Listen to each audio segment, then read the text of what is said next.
নাগরপুরে truck motorcycle সংঘর্ষে 2 college ছাত্র নিহত।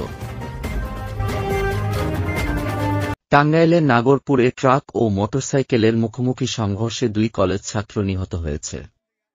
রোববার সকাল 7টার দিকে বাড়ি থেকে কলেজে যাওয়ার উদ্দেশ্যে বের হয়। উপজেলার মোকনা ইউনিয়নের কেদারপুর শেখ হাসিনা সেতুর উপর এই ঘটনা ঘটে।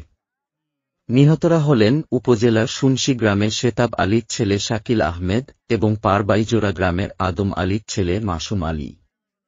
তারা দুইজন মানিকগঞ্জ জেলার সাটুরিয়া উপজেলার কালু শাহ ডিগ্রি কলেজের প্রথম বর্ষের ছাত্র।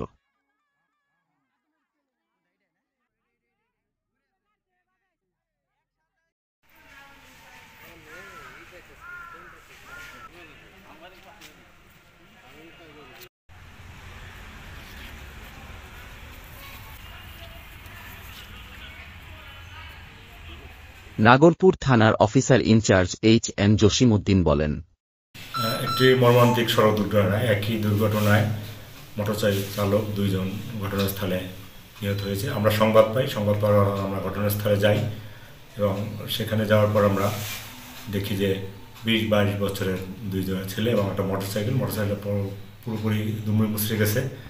পরবর্তীতে তাদের আত্মীয় স্বজন আসে, তাদের থেকে 2 জনের আমরা ঠিকানা পাই।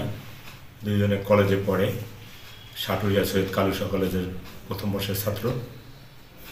এখানে একটি ট্রাক 360 বস্তা আটা সহ আসতেছিল আর এরা যাইতেছিল।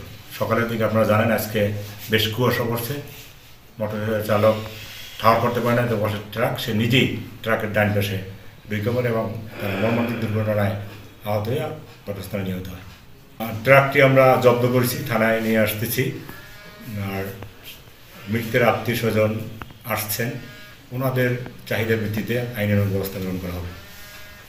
নাগরপুর নিউজ 24 এর সাথে থাকার জন্য সবাইকে ধন্যবাদ।